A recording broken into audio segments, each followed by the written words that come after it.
Hello, Knife Tale here, bringing you a summary of a knife I've done a review on. This is the Gerber Sharkbelly, and as the review, spoiler alert, it doesn't go great. It didn't go great then, it's not going to go great now.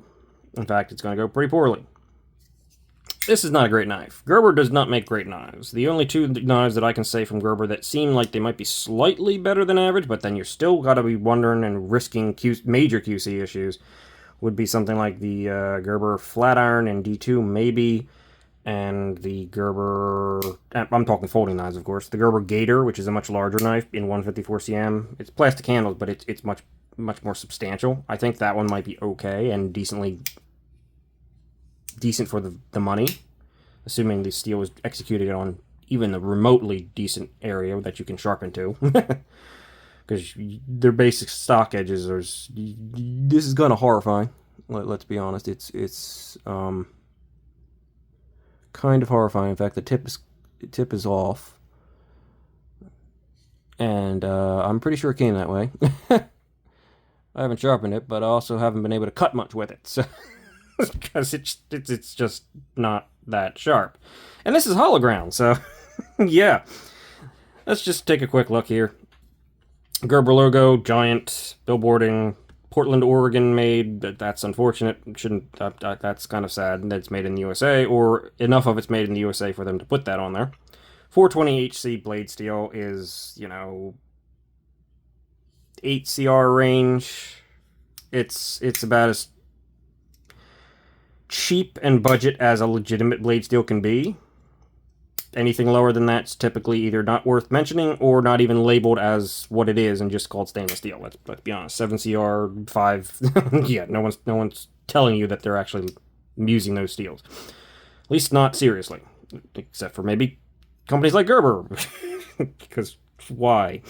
Yeah. The overall design, I will give it to it. The overall design is nice. It's got a sleek profile.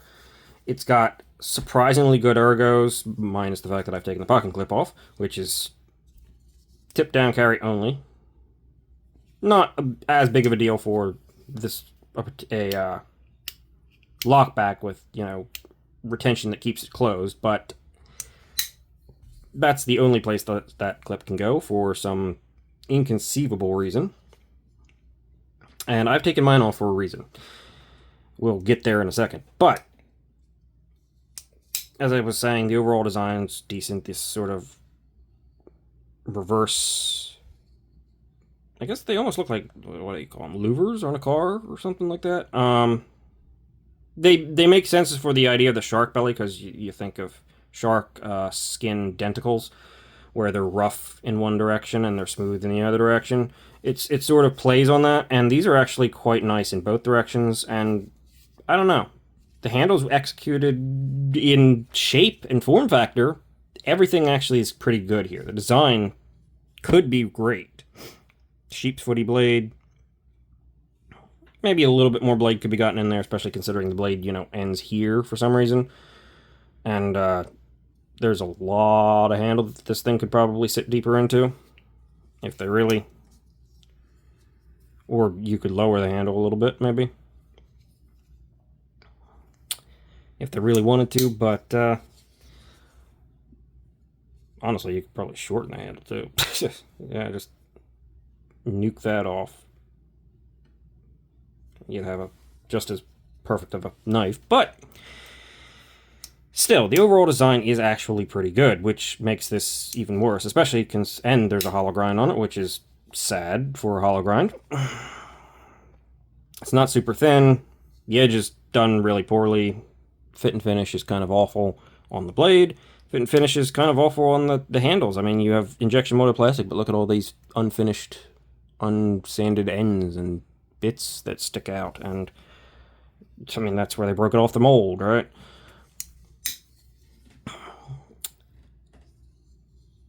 Yeah, it's just horrible. It really is. This thing had side-to-side play that would not go away so long as that clip was in there. That's why I removed it. I did get the side-to-side play going away, but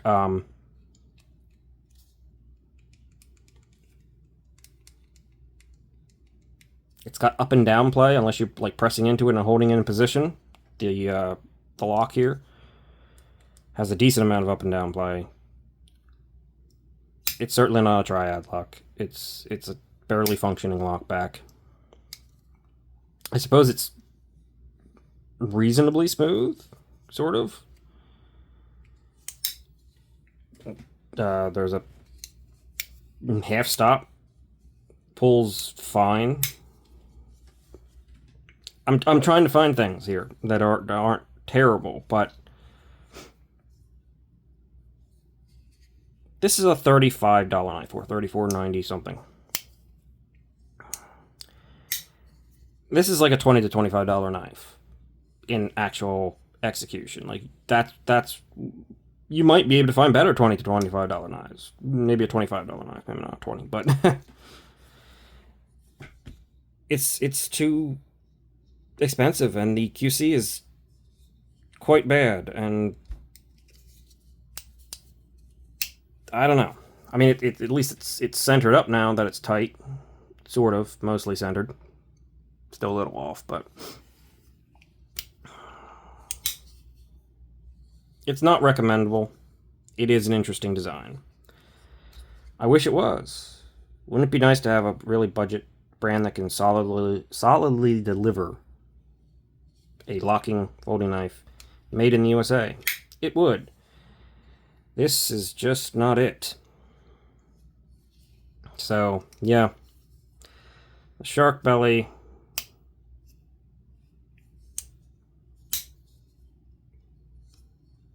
And it's a shame, because Gerber is a long-standing company. They've got a name. People know the name, especially slightly older people nowadays. And I mean, not calling you old, but I mean, even I know Gerber's been around for a long time, right?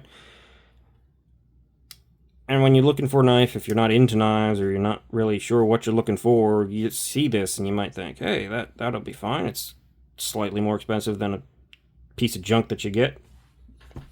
It'll be better. It is, kind of, slightly, but not the best you can get for this price. Not at all. I mean, I guess it's the best, probably best American made you can get for this price, or at least sufficiently, what is it, 51% or more American made for this price? Probably. That doesn't necessarily make it good, though. So, yeah. I don't particularly like this knife. I have to sharpen this knife, which is going to be, I'm sure, fun. And then I'm probably going to throw this knife at a wall, because it's horrible. Gerber Sharkbelly is not really a knife that you need to buy. So, that's all for that. Thanks for watching. Hopefully someone who maybe just sees a Gerber knife and says, hey, I'm not into knives, but let's see how this thing does, will maybe find out that they're not very good. If I can prevent one buy, I'm good and be fine with this video. So like, comment, subscribe, etc. if you feel like it. I'd like the subscription, but I mean, if you don't want to like, you don't want to comment, I'm certainly not going to be sitting there saying, oh yes, do everything, complete engagement, I expect full everything from anybody who watches my videos. No. I greatly appreciate it, and it greatly helps the channel, but do what you're going to do. And, honestly, let's be honest, buy what you're going to buy, regardless of what anyone says. So, that's all. Thank you for watching. My voice is giving out. Allergies are terrible. See ya.